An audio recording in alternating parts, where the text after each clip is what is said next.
People say cities never sleep, but mine definitely did. By 10 p.m., the streets around my apartment felt like a forgotten movie set. Quiet, empty, and a little too dark for comfort. I worked late shifts at a downtown cafe, the kind that played soft indie music and smelled like roasted beans and vanilla syrup. Most nights I walked the long way home.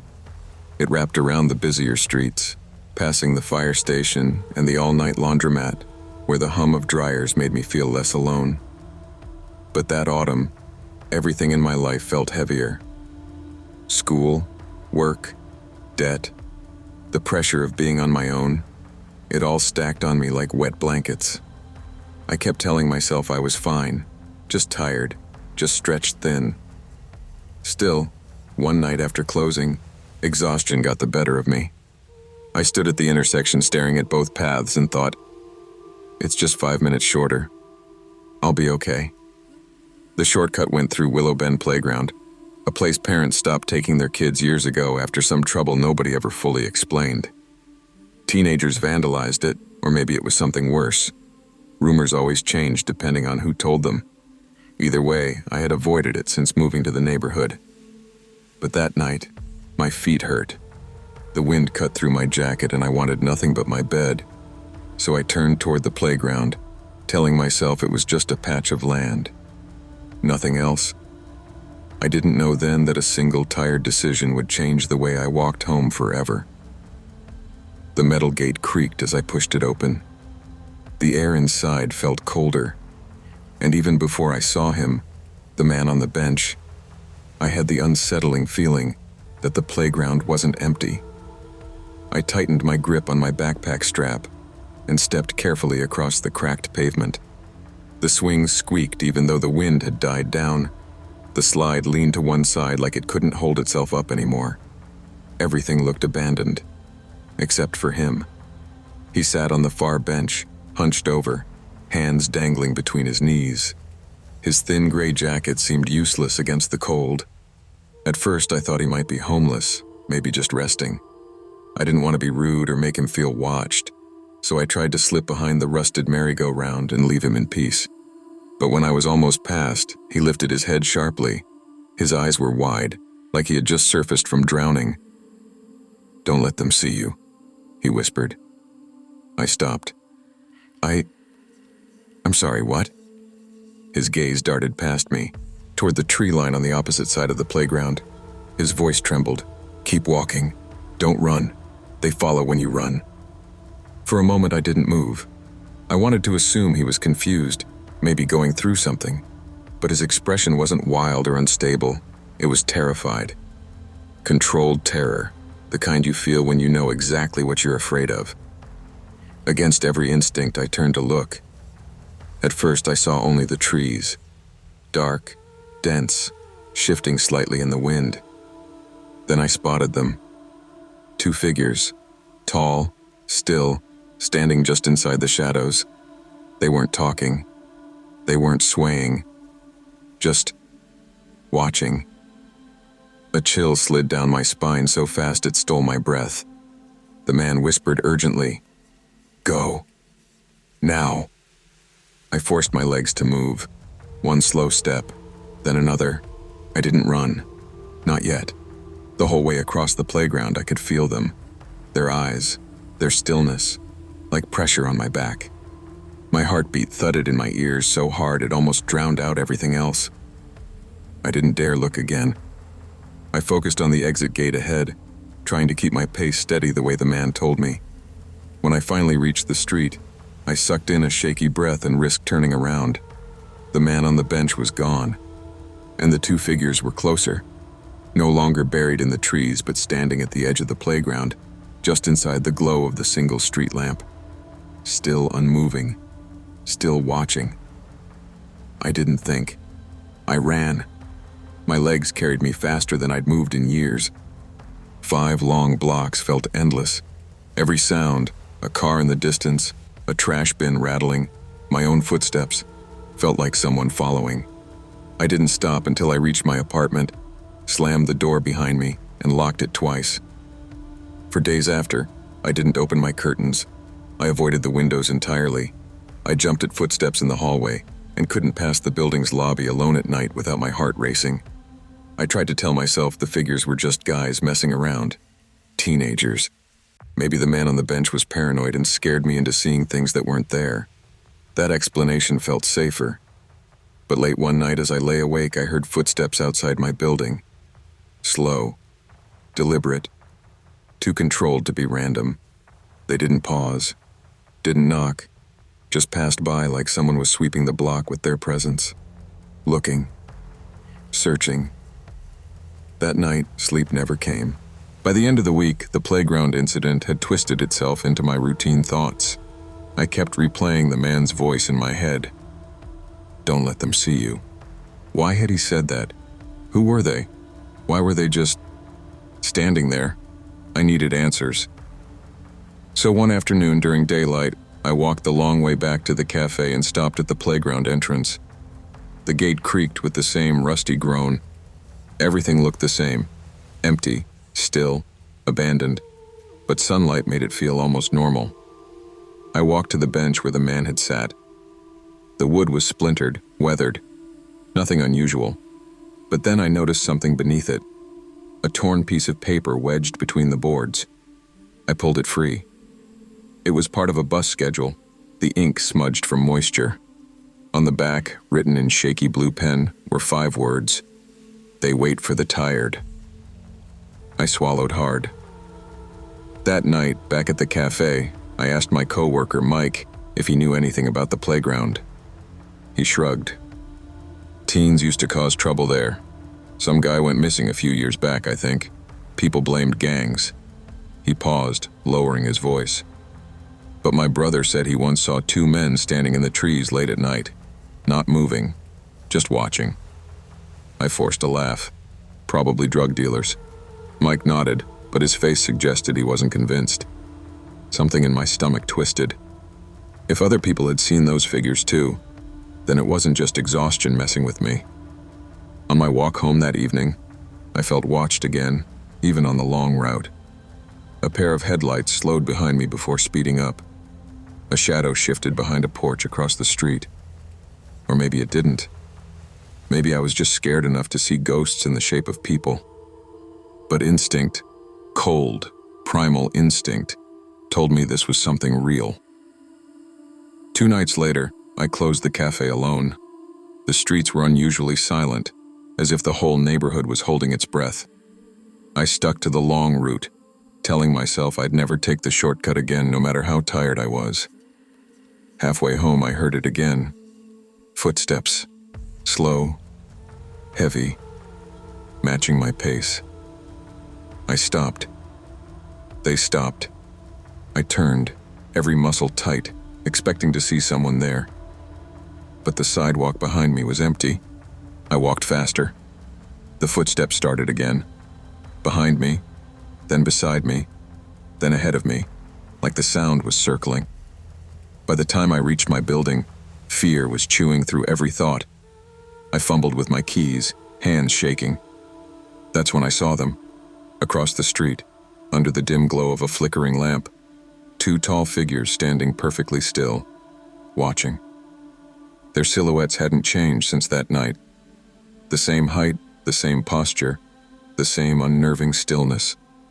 Like shadows pretending to be people. One of them took a single step forward. That was enough. I rushed inside and didn't leave my apartment until morning. The next day, I reported what I saw to the local police. They logged my statement but didn't seem too concerned. Probably because I couldn't describe faces. Probably because they never moved aggressively. Probably because fear doesn't count as evidence. But I know what I saw. And even now, sometimes late at night, the footsteps return. They pass by my building slowly, searching, patient, as though waiting for me to make another tired mistake. I never walk alone after dark anymore. Some warnings aren't given without reason. I've spent years on the road for work, sales meetings, conferences, last-minute trips that always seemed more urgent on paper than in real life. Long drives never bothered me. In fact, they used to give me a strange comfort. It was the only time I felt completely alone with my own thoughts and no one expecting anything from me. But ever since the night of that storm on Highway 41, I haven't been able to drive long distances without checking my mirrors way too often. I remember that day clearly. I had wrapped up a 3-hour meeting in Cedar Falls and decided to drive home instead of booking a hotel. It was late, but the forecast said light rain. Nothing about a thunderstorm. I figured I could make good time and sleep in my own bed. Seemed harmless. The storm rolled in faster than I expected. 1 minute the sky was gray. The next it opened up like a faucet. Lightning cracked across the fields, lighting everything in short, violent bursts. The wipers could barely keep up. It felt like driving through a curtain of water. My GPS said I had 38 miles left before home. I kept telling myself, just an hour. You can do an hour. But as I got deeper into Highway 41's empty stretch, forests on one side, farmland on the other, I started feeling uneasy. Storms had a way of making even familiar places feel wrong. I turned down the radio to focus on the road, gripping the wheel tighter. The sound of the rain on the roof was deafening. When I saw those hazard lights blinking in the distance, dim, flickering through the downpour, I didn't think much of it. Not yet. I had no idea that stopping, or even slowing down, could have changed everything. As I approached the stranded sedan, I eased off the gas. Even through the rain, I could tell the car was parked at a weird angle. Front wheel on the shoulder, back end slightly in the lane. Its hazard lights blinked weakly, like the battery was dying. Then I saw her. A woman stood beside the car, soaked from head to toe, waving both arms urgently. Her clothes clung to her like she'd been out there a while. She looked desperate, terrified. That alone made me pull up beside her. I cracked the window just an inch, rain instantly spraying through. "Ma'am? Are you all right?" She stepped closer, breath shaking. Please, my husband's hurt. He collapsed. I can't move him. I don't know what to do." Her voice broke in the middle of the sentence. I felt a punch of panic. I didn't want to leave someone stranded, not in a storm like that. But something felt wrong. The inside of the car behind her was completely dark. No dome light, no movement, no shadow of a person. "Is he breathing?" I asked. She hesitated, just for a moment, but long enough. Lightning struck, bright and violent. In that flash, the world turned white, and I saw them. 2 silhouettes, crouched behind the back of the sedan, not moving, watching. When the sky went dark again, they vanished into the shadows. My pulse hammered. My hand hovered over the lock button inside the car. The woman stepped closer. Too close. "Can you unlock your door? I just need help getting him out." Her voice was still shaking, but the fear I first heard in it felt different now. Controlled. Performed. The hair on my arm stood up. Something inside me whispered, "Don't open that door." She reached for the handle. I didn't think. I floored the accelerator. The car fishtailed slightly as the tires fought for grip on the wet pavement. I swerved around the sedan, narrowly missing its bumper. In my mirror, the woman stumbled back, and the 2 silhouettes shot out onto the road. They weren't walking. They were running. Fast. My stomach dropped. I pushed the pedal harder, gripping the wheel so tight my knuckles turned white. Behind me, the figures kept up longer than they should have. I saw the flash of another vehicle's headlights deeper in the tree line. A dark SUV I hadn't noticed before, its engine revving to life. "Hell no," I muttered, shaking. "Not tonight." Raindrops hammered the roof. Lightning continued to strobe the sky in chaotic bursts. Every flash showed me those figures getting smaller in the distance, but they were still following. The SUV pulled out from the trees, then slowed, like whoever was in it was trying not to be obvious. My breathing turned shallow.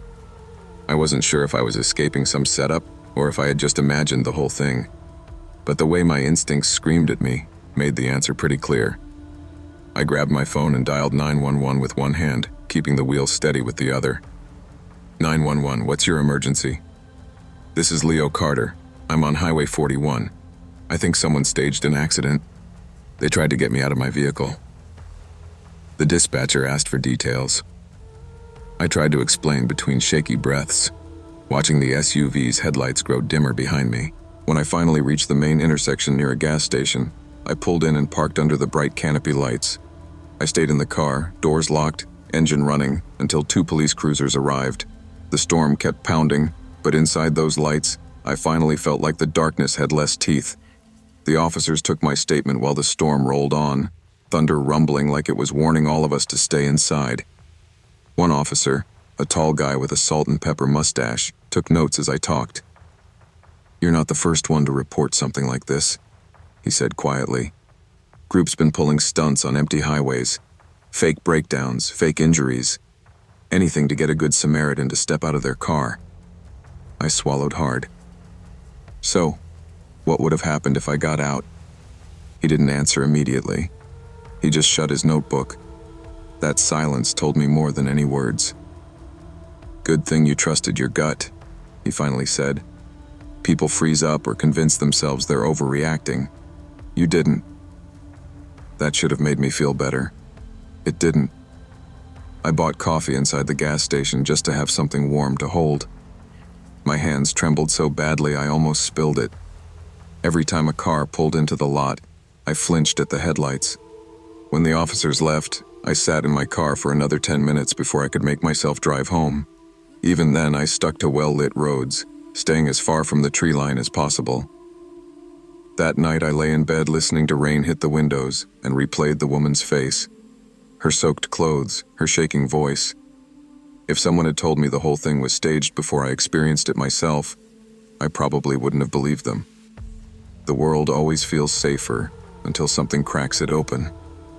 The next morning, I woke with the same thought looping through my mind. It could have been me. Weeks passed, but the memory of that storm never loosened its grip.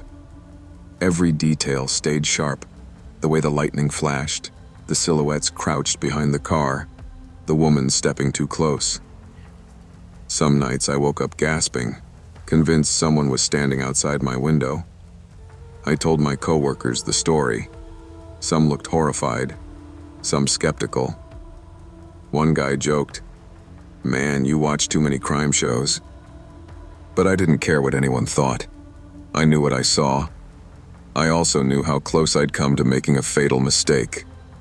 A month later, police announced they had arrested a small crew responsible for multiple staged highway incidents across 3 counties. They found ropes, handcuffs, tools, things I still don't like to think about.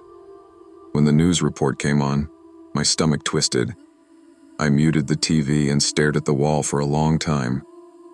That night, I drove to a parking lot overlooking the fields outside my town.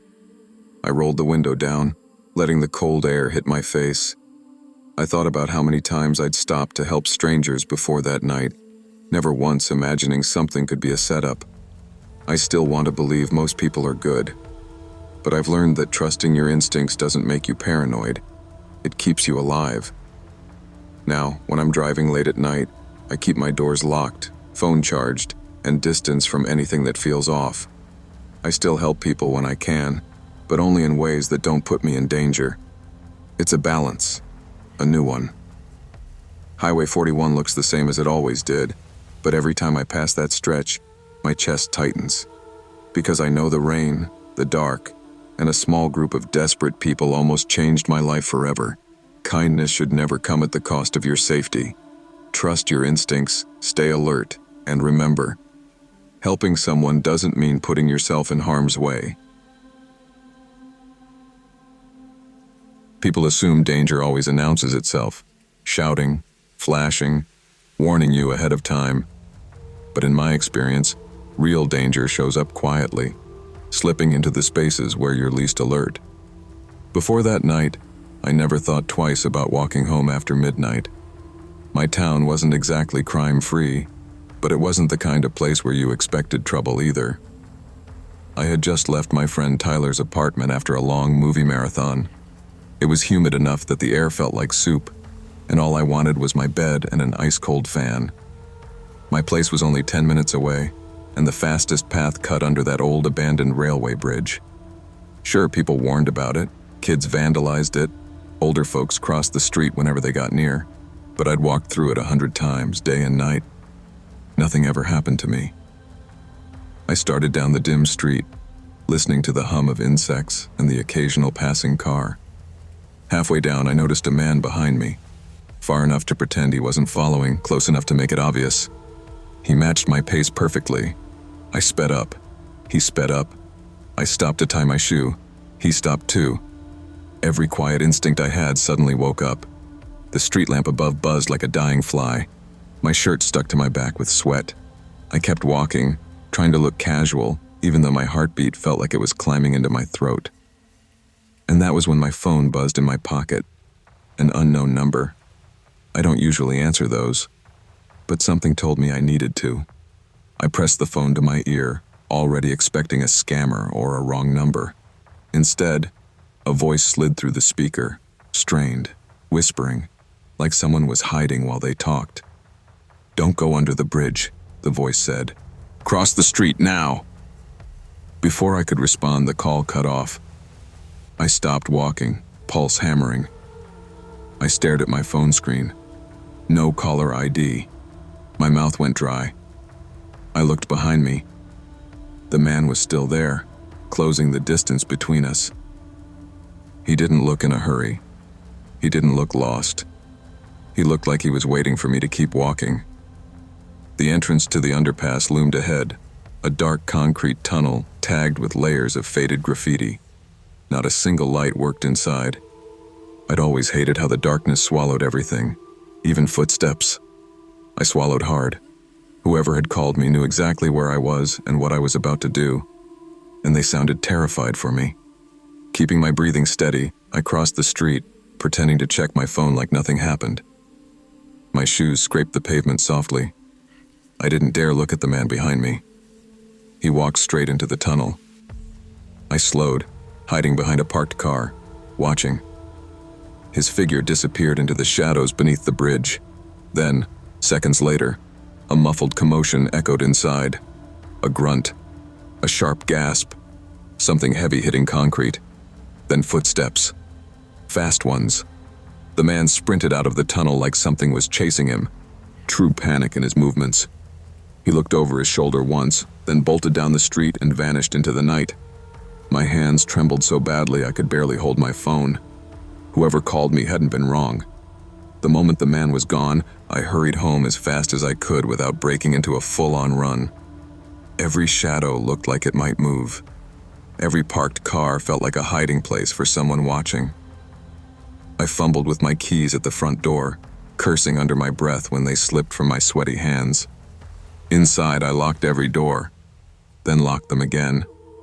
My heart refused to settle. I kept replaying the call in my mind, how the voice sounded, how urgent it had been. I tried calling the number back. "Number not found," my phone said. Great. I didn't sleep much that night. Every creak in the apartment felt like a warning. Every car passing outside made my stomach twist. Around 4 a.m., exhaustion finally pulled me under.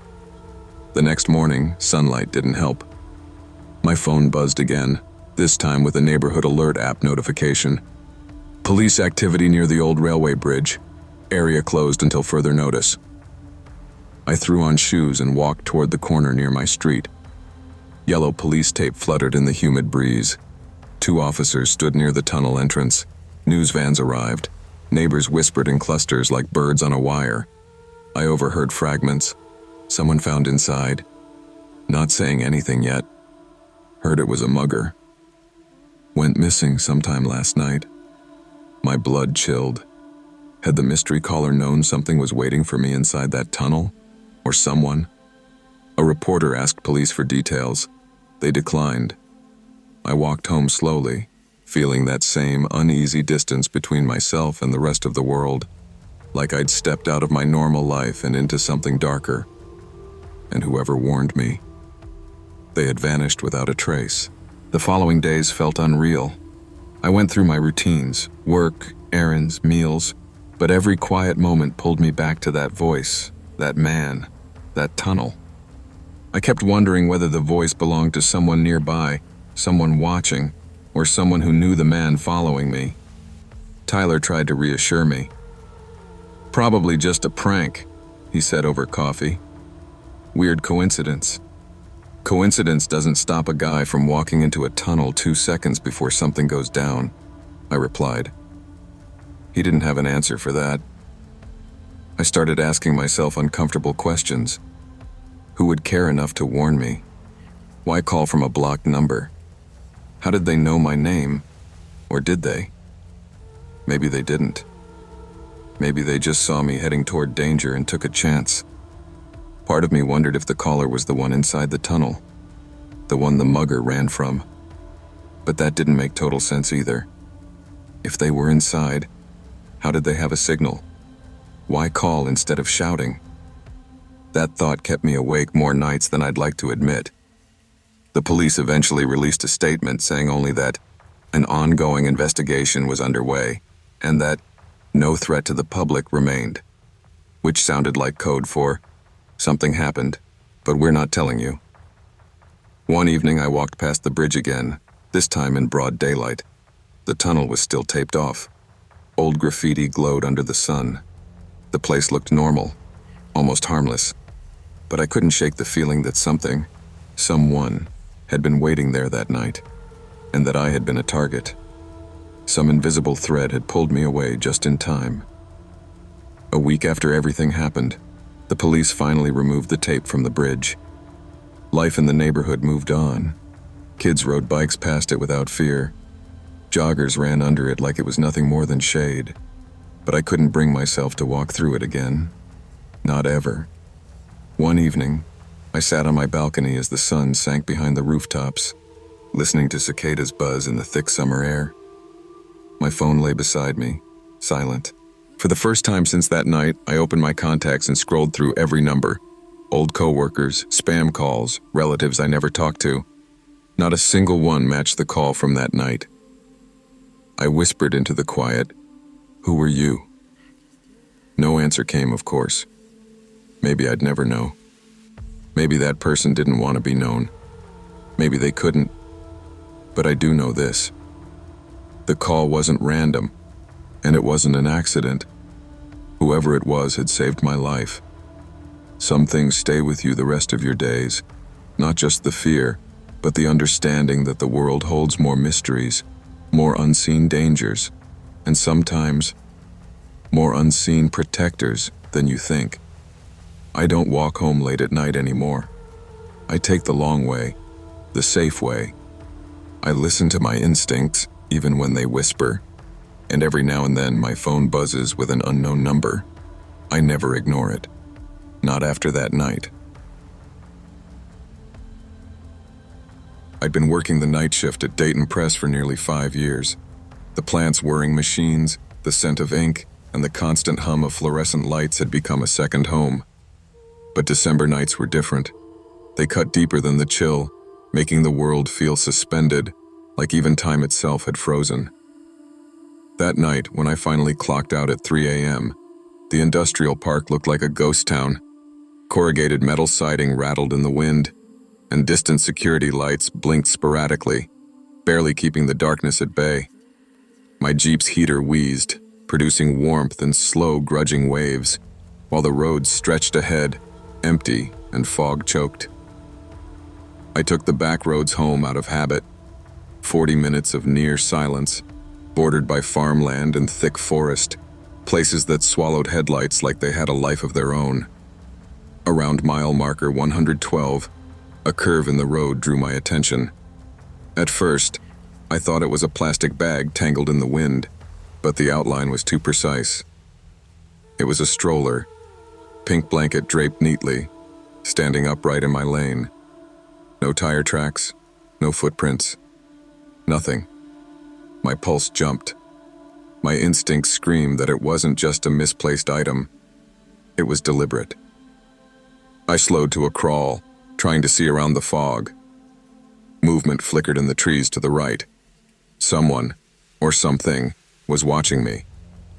My hands gripped the steering wheel tighter. The fog thickened, curling around my headlights like smoke.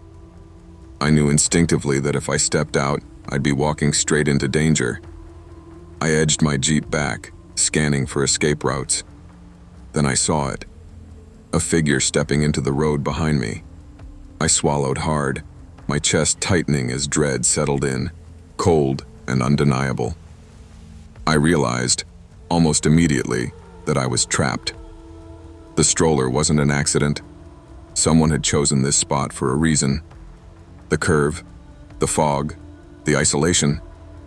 My heart pounded so hard I thought it would burst. I could see a second figure emerging from the woods behind me, moving deliberately, slow but confident, like a predator testing its prey. The thought of opening the door, stepping out, even to inspect the stroller, made my stomach turn. I fumbled for my phone. 1 bar. No data. Nothing. My glove compartment yielded only a dull pocket knife, more symbolic than practical. I whispered to myself, "Just drive. Just get out." I edged the Jeep forward, careful to avoid the stroller, the tires scraping the edge of the ditch. I caught movement in my peripheral vision, a broad shadow flinching behind a tree, but the fog swallowed it before I could identify it. My pulse was deafening. Every instinct screamed danger. The men weren't desperate. They were patient, methodical. Whoever put the stroller there had done it countless times, refining it until it looked convincing, innocuous, like a simple human error. My chest felt tight, adrenaline flooding my system as I shifted into drive and slammed my foot on the accelerator. The Jeep fishtailed, hugging the ditch before straightening. Behind me, a shout echoed, sharp and frustrated. I didn't dare glance back. I counted the seconds in my head, each one stretched into eternity. My mind raced through what-ifs. What if I had stopped earlier? What if I had gotten out? They were professionals, predators disguised by an ordinary object, and the fog was their partner, the road their hunting ground. 20 minutes later, I skidded into a 24-hour gas station, breathless, shaking. The fluorescent lights inside felt too bright, too safe. The overnight cashier jolted awake, blinking at me as I stumbled to the counter. "Call the sheriff," I managed, voice shaking, fingers fumbling with the phone. She picked up the line, her curiosity mixing with concern. An hour later, a deputy arrived, quiet and professional. He listened to my story, nodding slowly, like he'd heard similar things before. "Objects in lanes, figures hiding nearby," he said flatly. "There's been a string of reports around here. People chase, people vanish, but they never get caught." He didn't need to add more. I understood immediately. I had escaped. By sheer luck, intuition, and adrenaline. The deputy asked me to describe the figures, the stroller, the fog. I did, every detail, and he wrote it down. When I finished, he nodded. "You did exactly the right thing. Didn't stop, didn't step out. Most people don't have that instinct." He left, and I sat back against the wall, hands trembling.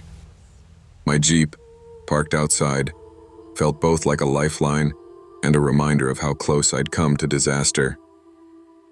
That night, sleep didn't come. Every creak of the apartment, every wind gust, every distant siren kept me awake. My mind kept replaying the fog, the stroller, the hunched figures in the trees. How many people didn't survive similar encounters? How many had fallen for that same bait? I felt both grateful and haunted, aware that the ordinary world could hide extraordinary danger in the smallest, most innocent-looking package. In the days that followed, I drove the same route, cautious and hyper-aware. Every shadow, every roadside object, every glint in the fog made my stomach twist. Tires abandoned on the side of the road, stray boxes, even garbage bags became potential traps in my mind. My friends laughed at my obsession. "You're letting paranoia run your life," one said. But I couldn't shake the memory of that night, the way danger had waited for me under the guise of innocence. Work became mechanical. Nights at the plant blurred together, but the road home remained a gauntlet in my mind. My Jeep's headlights were more than illumination. They were shields, probing the fog for threats. Every curve, every ditch became a mental checklist. I drove with one hand on the wheel, the other ready to grip anything at arm's length. One morning, I saw a stroller abandoned at the edge of a parking lot, sunlight streaming through frost-covered windows. My first instinct was to slow, investigate, but years of that night's lesson came back. I slowed only enough to assess from a distance, then drove past. My pulse remained steady, but my hands were tense. Experience, I realized, didn't eliminate fear. It refined instinct. Survival was as much about restraint as it was about action. It occurred to me that the ordinary world wasn't always safe, and danger didn't always announce itself. Sometimes it wore a pink blanket, a stroller, a package, a smile. The world seemed harmless because most people accepted appearances, never questioning what sat quietly in their lane, waiting.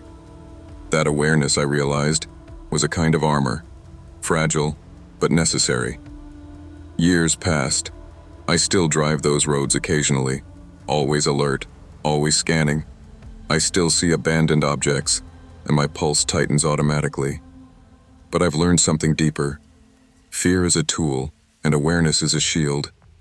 The world isn't inherently malevolent, but it isn't inherently safe either. Ordinary moments can mask extraordinary danger. Sometimes I think about the people who weren't as lucky, those who stepped out, those who hesitated, those who assumed innocence.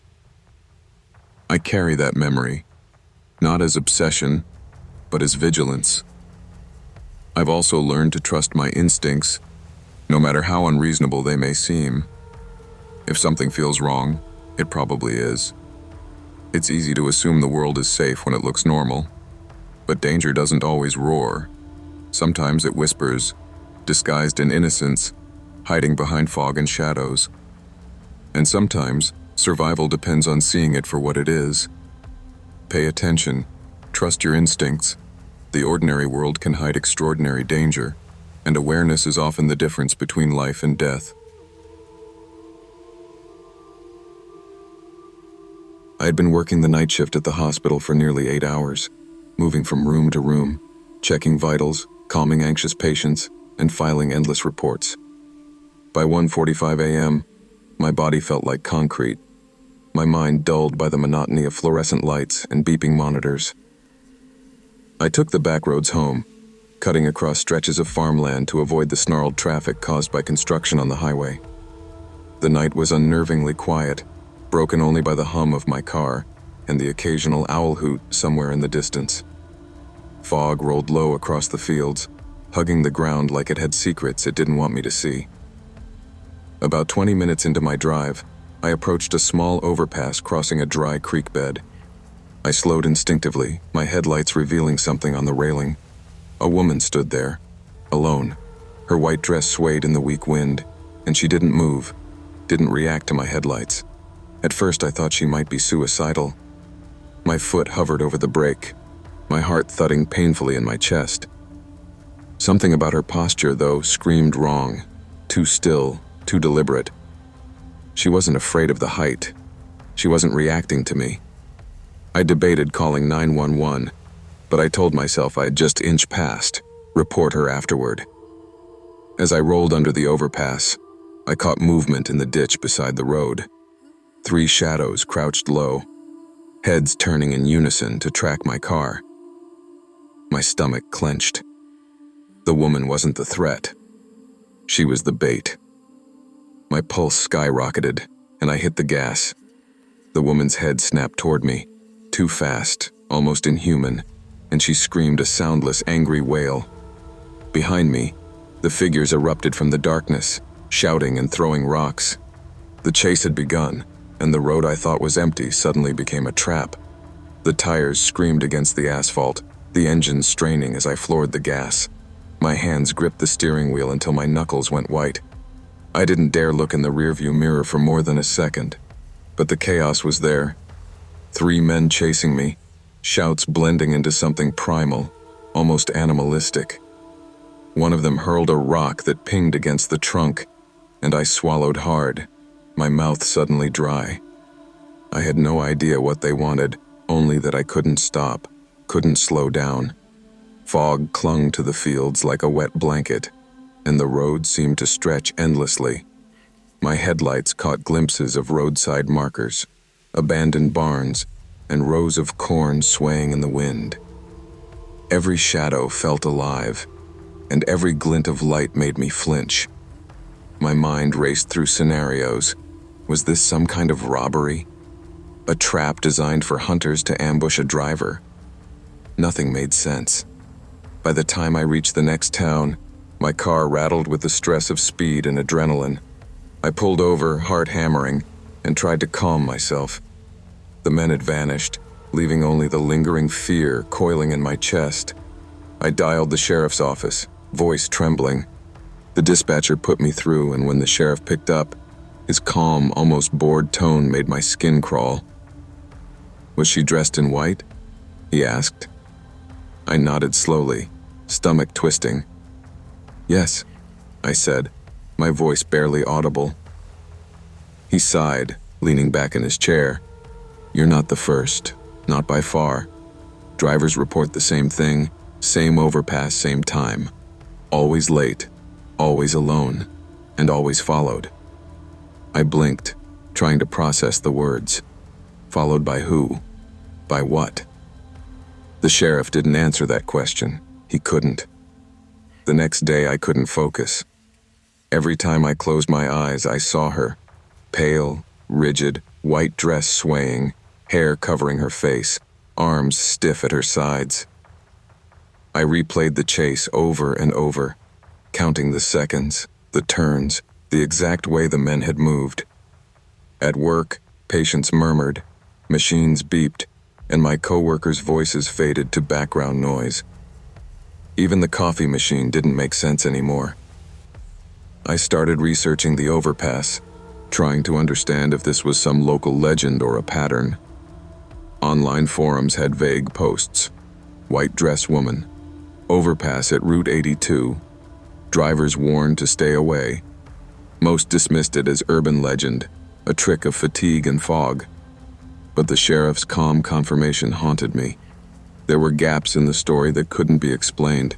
No victims found, no evidence, and no clear motive. Just sightings. By nightfall, I couldn't ignore it anymore. I drove past the overpass slowly, headlights off, testing my fear against reality. Nothing. Silence. Empty road. My mind tried to rationalize, to find a flaw in my memory, but the instinctive terror wouldn't let go. Something had used her figure to lure me. Something had been waiting in the dark. That night I sat at home, staring at my phone.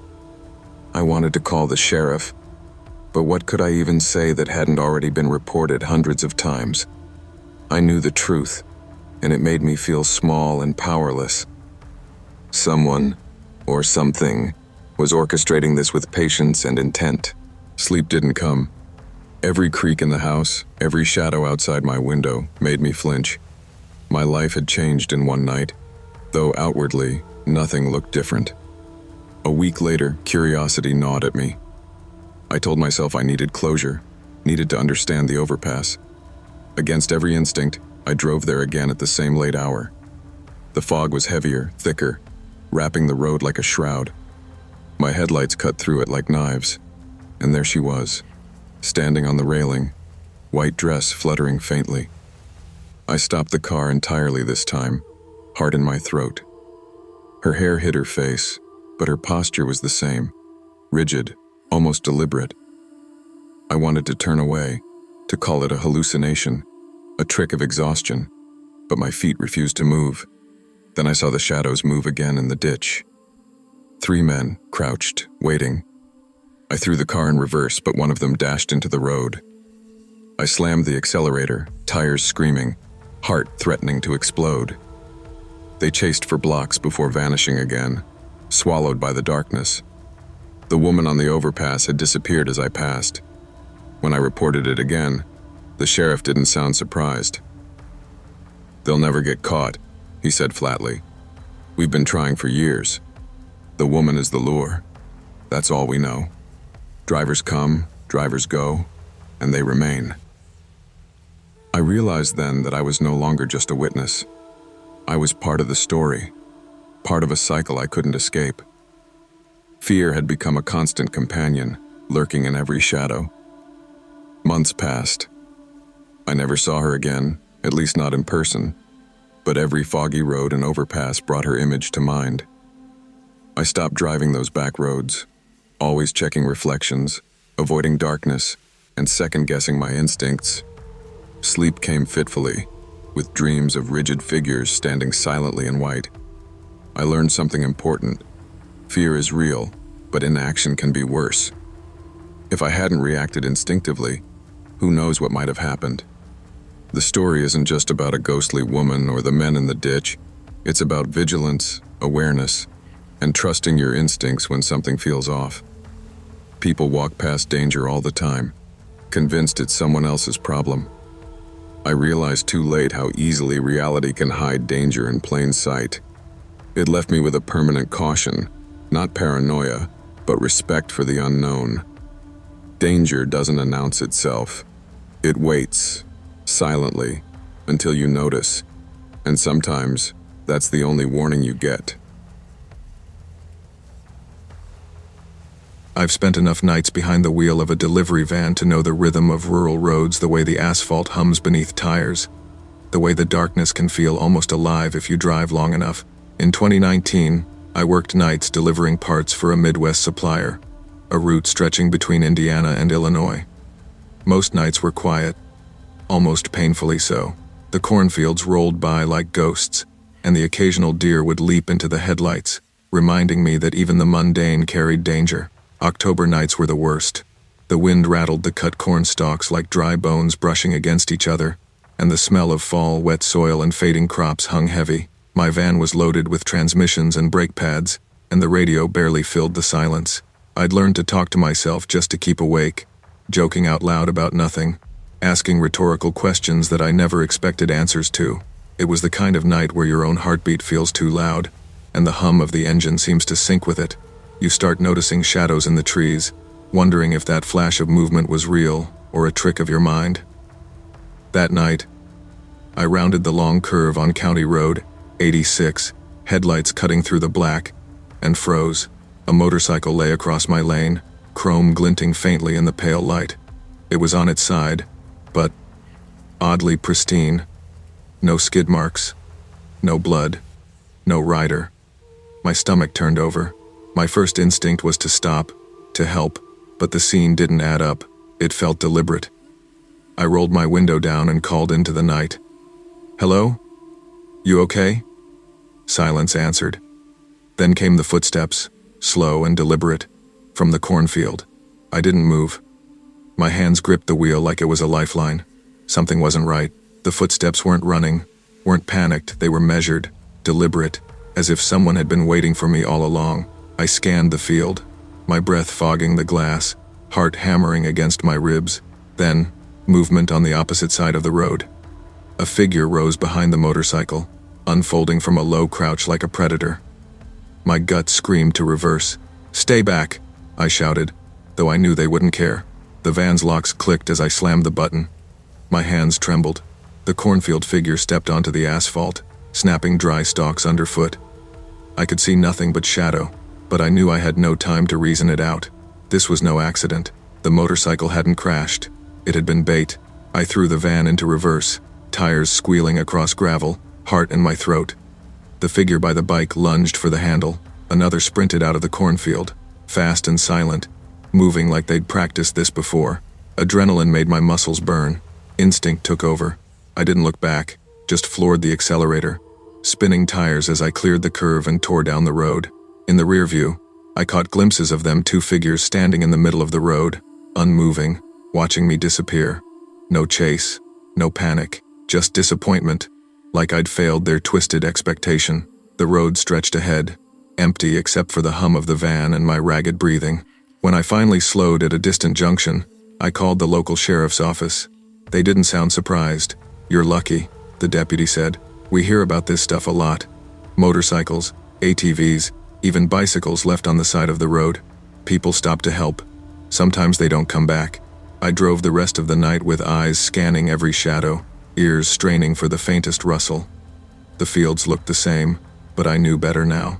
The next day, the memory clung to me like an itch I couldn't scratch. Every empty road I passed felt like a trap. I found myself leaving earlier, sticking to highways with more traffic, refusing deliveries on the loneliest back roads after sunset. My coworkers laughed when I mentioned it. "You're letting one weird night mess with you?" my supervisor said. "It's just Halloween paranoia."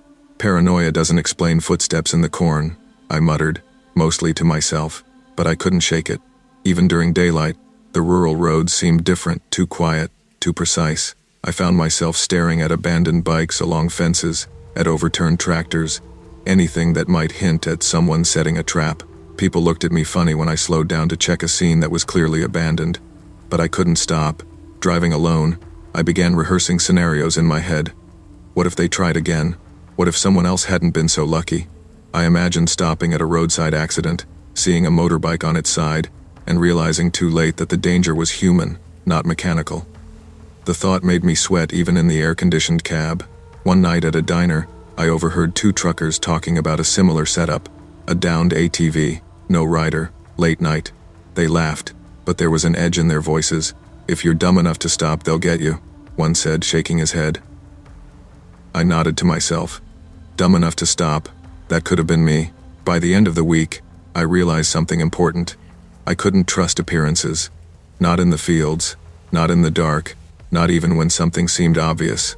The world could hide threats in plain sight, and vigilance was the only defense. Weeks passed, and the memory didn't fade. I started carrying a small flashlight, my phone at the ready, and practiced locking the van while keeping my hands on the wheel. Even so, every quiet back road triggered a tightening of my chest. One night, I passed the same curve on County Road 86. My headlights illuminated the fields like before. My pulse quickened, but I forced my hands steady. No motorcycle, no shadows, just the wind through dead corn. I exhaled slowly, forcing myself to relax, but my mind kept scanning for movement. I realized fear wasn't just about danger, it was about control.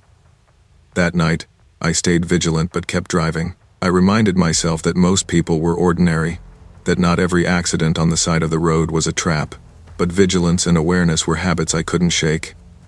They had saved me once, and I knew they could again. At a rest stop later, I talked to a fellow driver. "Ever get nervous on back roads?"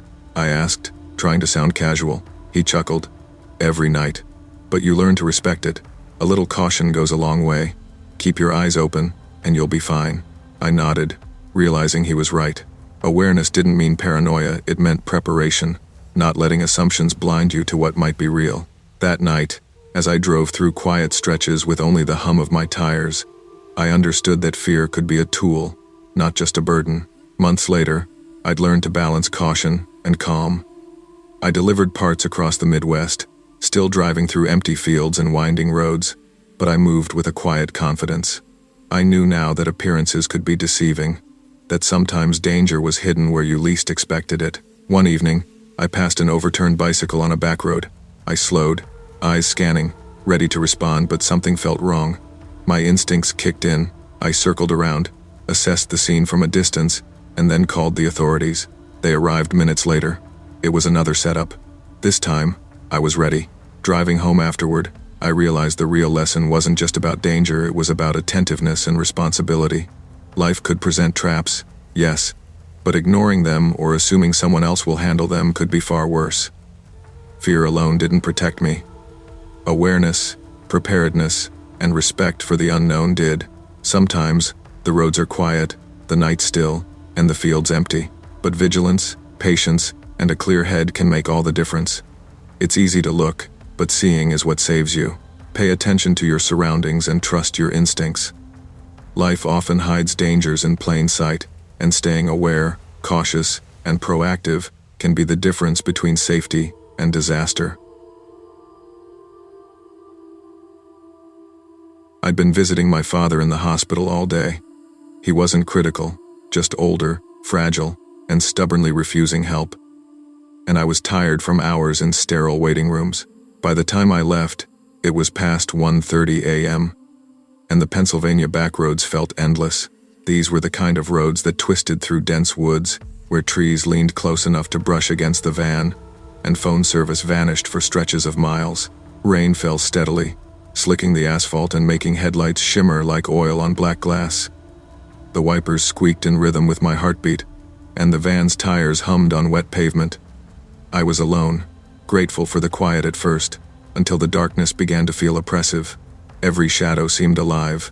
Every bend in the road carried the possibility of something or someone waiting. I'd driven these roads before, but not at this hour, not in this rain, not with my mind weighed down by hospital corridors and the smell of antiseptic. The isolation sharpened my senses. My eyes scanned the tree line for movement, my hands tightening on the wheel. Then, out of nowhere, high beams caught a figure standing in the middle of the road. A man, completely still, arms hanging at his sides. No shivering, no pleading, no staggering, just standing. My stomach dropped. People in distress don't stand like mannequins. I rolled the window down a fraction. "Sir, are you okay?" My voice sounded small in the drizzle. The man didn't answer.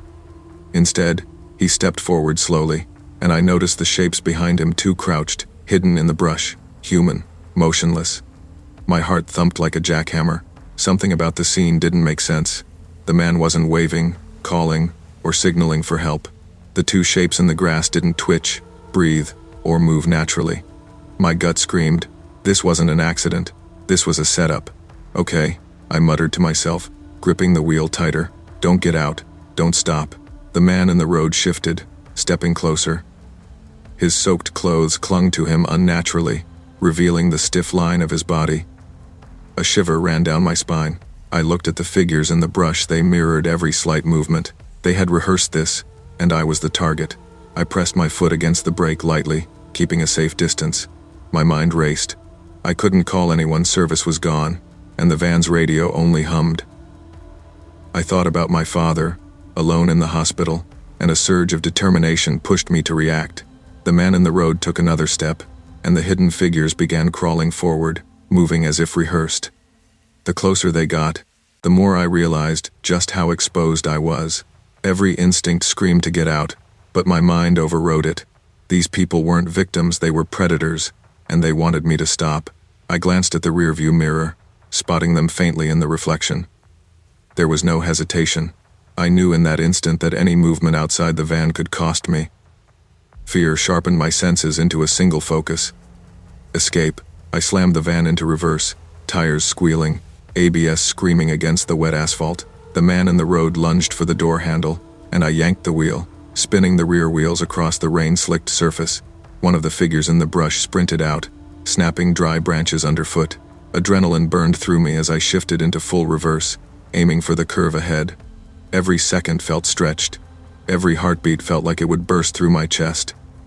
The figures moved unnaturally fast, yet suddenly, they paused, as if expecting me to freeze in panic. Come on, I muttered, barely noticing the words leave my mouth. The tires bit into the wet pavement, carrying me away from the edge of the woods and their dark silhouettes. I glanced in the mirror, heart hammering. For a moment, I saw all three standing in the roadman and two hidden watchers. They didn't chase, didn't panic, just watched.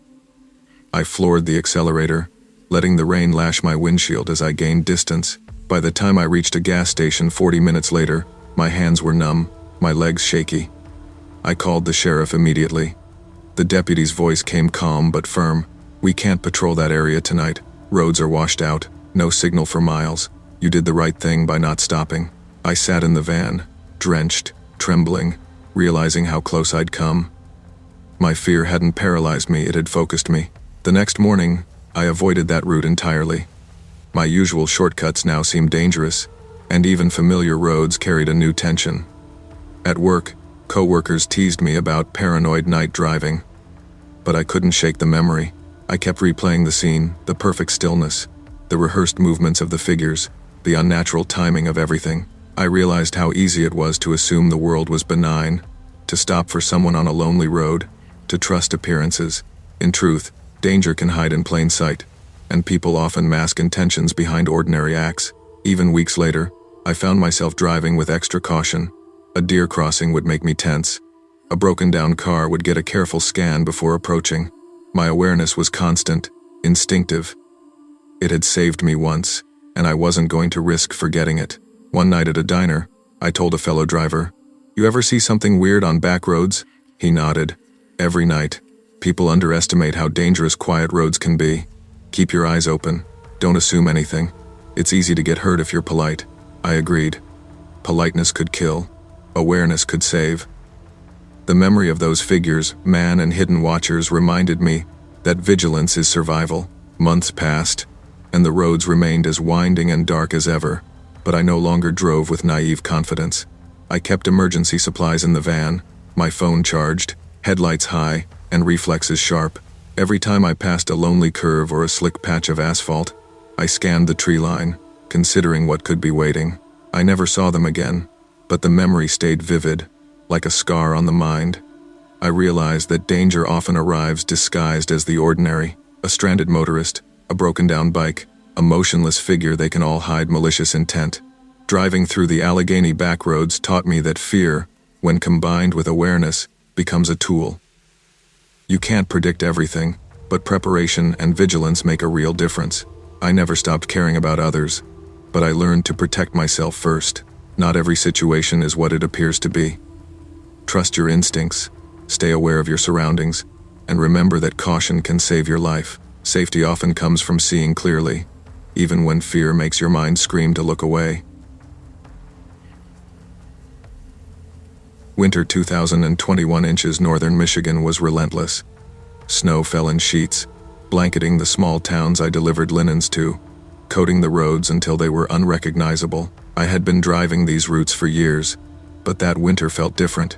Every night, I left the warmth of my apartment to navigate drifts that swallowed the edges of the asphalt. My van groaned under the weight of frozen tires and half-frozen roads, and my breath fogged the windshield even with the heater on full blast. I remember one night clearly. The storm had intensified by dusk, and I was delivering linens to a client in a town so small it didn't even appear on my GPS correctly. The system rerouted me down a narrow forest road I had never driven before, a single lane cut through towering pines. Snow clung to the branches in heavy clumps, weighing them down like frozen fingers reaching toward the road. The silence was almost suffocating. As I drove slowly, headlights cutting through the white haze, I thought I saw something unusual. At first, I assumed it was a snowbank, maybe a fallen tree, but the shape resolved into a *** yellow school bus ***, parked sideways across the road, blocking the entire lane. Its windows were fogged, the hazard lights blinking slowly. My stomach twisted. No tracks led to it, no footprints in the snow, no signs of life. "Hello?" I called softly, my voice barely carrying over the wind.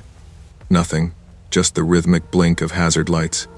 I eased my van forward, preparing to reverse, but the tires sank into the snow. My phone had no service. I tried to rationalize it. Someone must be inside, a stranded driver. "Yeah, that's it," I muttered to myself. My mind refused to accept the silent, lifeless presence I felt around the bus. Then, movement. I froze. A tall silhouette slowly moved inside the bus, gliding down the aisle. It wasn't a kid, not even close. The shape was elongated, almost unnaturally thin, and it stopped near the back, perfectly still behind the foggy glass. I turned off my headlights, hoping it wouldn't notice me, but the darkness made the figures outside visible. 2 more figures had appeared, one on each side of the road, just beyond the range of my van's beams. I could see them clearly now. Tall, still, facing me. Not a single sound. No crunch of snow. Nothing. My pulse surged in my ears. I had no way to escape. My mind screamed at me to back up, but the snow trapped me like a cage. "Stay calm. It's just people. Stranded. Just stranded," I whispered to myself, teeth chattering. Then, the figure inside the bus moved again. Simultaneously, the 2 outside stepped forward, a single, synchronized motion. Snow didn't crunch beneath them. My stomach dropped. I panicked. The van keys were in my hand. I jammed the ignition and rammed the corner of the bus. Metal screamed, glass shattered, and the vehicle lurched just enough for me to squeeze past. I glanced inside through the emergency exit I had smashed open. No seats, no interior, only a hollow shell and dozens of adult-sized footprints etched into the wooden floor. I hit the gas, heart hammering, convinced they were following me, shadows moving just at the edge of my peripheral vision. When I finally reached the main highway, the lights of distant towns made me feel slightly safer. I called the police as soon as I could, but they didn't find a thing. No bus, no footprints, no tracks, just snow, untouched, pristine as if the incident had never occurred. One trooper pulled me aside, lowering his voice. "You're lucky you didn't get out. Drivers go missing out there every few years. We find their cars. Never them." I quit night shifts the next week. Even days after the event, I couldn't shake the image of that bus. Every time I drove through snowy roads, my hands gripped the wheel tighter. I replayed the figures in my mind, the one inside, moving unnaturally, and the two waiting outside, perfectly synchronized. I couldn't rationalize it. I was a practical man. I believed in logic, but nothing explained what I had seen. At home, I researched missing drivers in northern Michigan. Old news clippings detailed roads where drivers vanished, sometimes leaving behind cars abandoned in snow. No explanations, no signs of foul play, just empty forest stretches that seemed alive in a way words couldn't describe. I realized I had been lucky, or maybe cursed. Friends suggested I had hallucinated it. Exhaustion, isolation, winter storms, maybe, but I knew what I saw. I could still feel their presence, the slow, deliberate watching, and something about the bus itself seemed wrong. The hollow interior, the footprints, the absence of any living passengers. That winter, I refused to travel alone at night. Even familiar routes felt different. Every stretch of dark road reminded me of that moment, of the van inches from the bus, of the synchronized step of the figures outside. I became hyper-aware of shadows, reflective surfaces, anything that could hide movement. Sleep came, reluctantly. I knew I had survived because of instinct, not luck. My mind clung to every detail, every small decision. Turning off the headlights, ramming the bus, accelerating past it. Every decision kept me alive. But the images haunted me. The forest was no longer just trees and snow. It was waiting, and it never forgot. Weeks later, I returned to night shifts, but only in well-lit urban areas, roads with cell service. I avoided the woods entirely. Every time my route brought me near dense forest, my chest tightened, palms sweating. The bus, the figures, the synchronized steps, they were etched in my memory. I couldn't erase them. A coworker asked why I avoided northern deliveries. "Snow's dangerous," I said casually. "Too risky." I didn't mention the bus, the hollow shell, or the synchronized figures. Who would believe me? Even the police couldn't find it. They probably thought I had imagined it, but I knew better. And the fear wasn't just in my mind. Sometimes, at home, I would glance at shadows in my apartment or hear sounds from the empty hallways, and my body would react before my brain even processed the thought. It became clear that the experience had changed me. I no longer trusted empty roads at night. I no longer assumed safety where none was guaranteed. And I learned a strange, almost unpleasant appreciation for the fragile nature of life. One wrong turn, one delayed reaction, one misjudged shadow could end everything. The bus had disappeared, but it left something behind, a lesson in vigilance, in instinct, and in respect for the unknown. Even now, years later, I remember the snow, the forest, and the silent bus. I never returned to night deliveries in remote areas. I never ignored a gut feeling, and I never, ever assumed roads were empty just because they looked quiet. Sometimes people scoff at fear, call it paranoia, but fear is survival. My experience taught me that. The bus, the figures, the footprints, they may have been supernatural, or they may have been a carefully staged trap, or maybe something far beyond my understanding, but the lesson remains. Trust your instincts, respect isolation, prepare for the unexpected. I also realized another truth. Some dangers aren't in statistics, aren't in snow depth or road width. They are in timing, awareness, and perception. Life can change in a single instant. A road you think is empty may not be. A shadow you ignore may be waiting. And sometimes, the only thing between survival and disaster is your own presence of mind. I quit night shifts for good after that winter. I'm grateful I survived, and I carry that lesson with me every time I drive through dark roads, even in daylight. Some experiences leave permanent marks, but they also teach you how to stay alive. Trust your instincts, respect the unknown, and never underestimate the value of vigilance.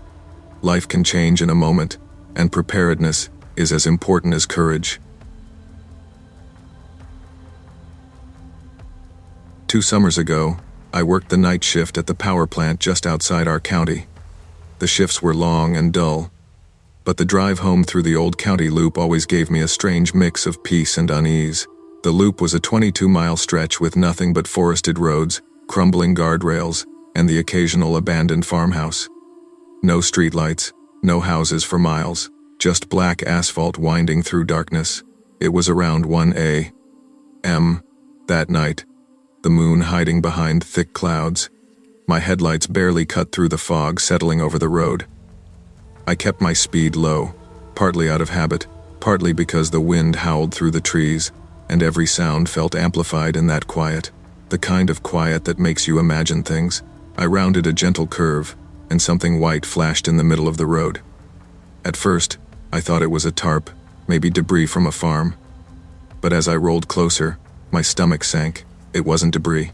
It was a wedding dress spreading out perfectly across the asphalt, lace fanned in a circle, pristine and undisturbed. I slowed to a crawl. My hands gripped the wheel tight, and I tried to convince myself it was nothing, maybe some weird prank.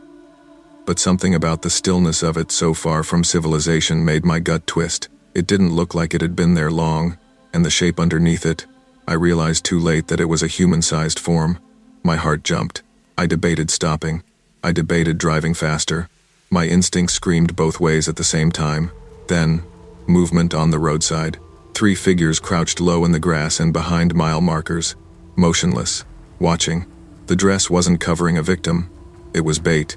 I froze, trying to convince myself that it was someone messing around, maybe teens pulling a prank. But the figures didn't laugh. They didn't wave. They didn't move like kids, too deliberate, too silent. I could barely make out a glint in one hand, something metallic, a pipe, a crowbar. My pulse hammered. I eased forward, inching past the dress, hoping they wouldn't react. My headlights reflected off the asphalt, illuminating their shadows. They shifted closer, slow, predatory movements, like stalking prey. My mind raced. I couldn't stop. I couldn't go back. Come on, I muttered under my breath, gripping the wheel tight. My legs shook. The dress spun slightly in the breeze from my tires. One of them lunged, impossibly fast, a silhouette blurring toward the van. I slammed the gas. Tires squealed. I clipped the edge of the dress. It flew into the air like a ghostly sheet. The figures exploded forward, sprinting, but I managed to wedge the van between them and the roadside. The engine roared. My heart roared louder. The next few seconds were a blur of motion and adrenaline. I shot past them, heart hammering so hard I thought it might burst through my chest. When I glanced in the rearview mirror, the figures stood in the road again, unmoving, watching me. The wedding dress settled around their feet like a shroud. I kept driving, barely breathing, until I hit the main highway. Streetlights, cars, civilization. My hands still shook. My brain kept replaying the dress, the figures, the way they moved. I knew I hadn't imagined it. The police were skeptical at first. They checked the county loop later. No footprints. No evidence. Only the faint marks of tires where I had brushed the dress. Over the next week, I couldn't sleep. Every sound outside my apartment, every shadow on the road, made me flinch. I started reading police reports. Turns out, this wasn't an isolated thing. Other drivers had reported similar setups: children's coats on roads, duffel bags, backpacks, objects placed strategically to force drivers to stop, to get out, usually in remote areas, always late at night. When I called the sheriff's office to describe the wedding dress, the deputy's voice dropped to a whisper. "That's a new one," he said. "But whoever's doing this, they're getting bolder." I couldn't shake the image of those 3 figures. I visualized the dress fanned across the road, the silent coordination of the attackers, their inhuman speed when I moved forward. Every time I closed my eyes, I could see them inching closer, glinting metal in hand. Friends tried to calm me down. "It's probably just someone trying to scare you," they said. "You're imagining things." But I couldn't dismiss it. I knew what I had seen. I avoided that loop road completely after that night, taking longer, unfamiliar routes home.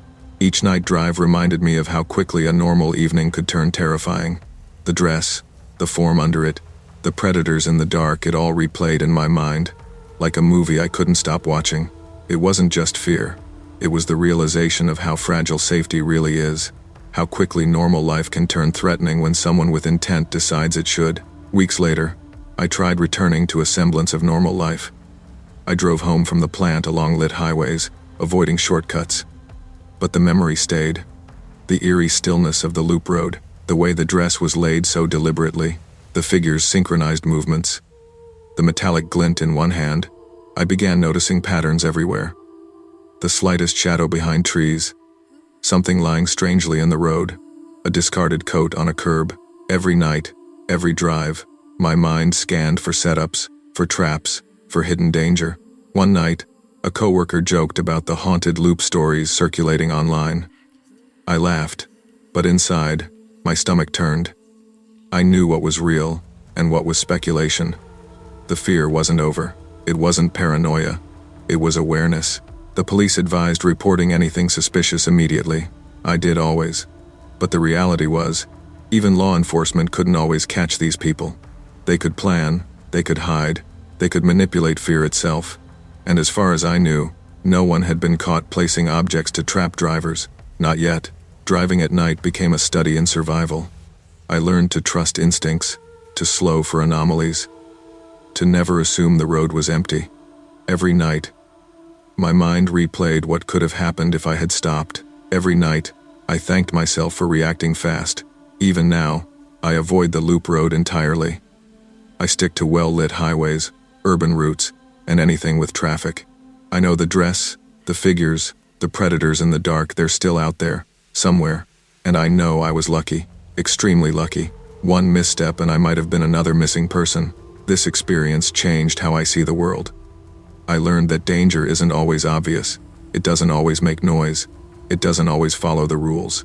And sometimes, the most innocent-looking object, the dress, a coat, a backpack, can conceal deadly intent. The lesson is simple but critical. Asterisk, trust your instincts, respect your surroundings, and never assume safety just because you're careful. Asterisk, awareness can save your life. And sometimes, the difference between survival and tragedy is split-second decision-making and recognizing that what looks harmless may hide something sinister. I never drive that road at night again, and I always scan the dark edges of the road before slowing down. Danger can be disguised as innocence. Trust your instincts, stay vigilant, and never underestimate the value of quick thinking in unexpected situations.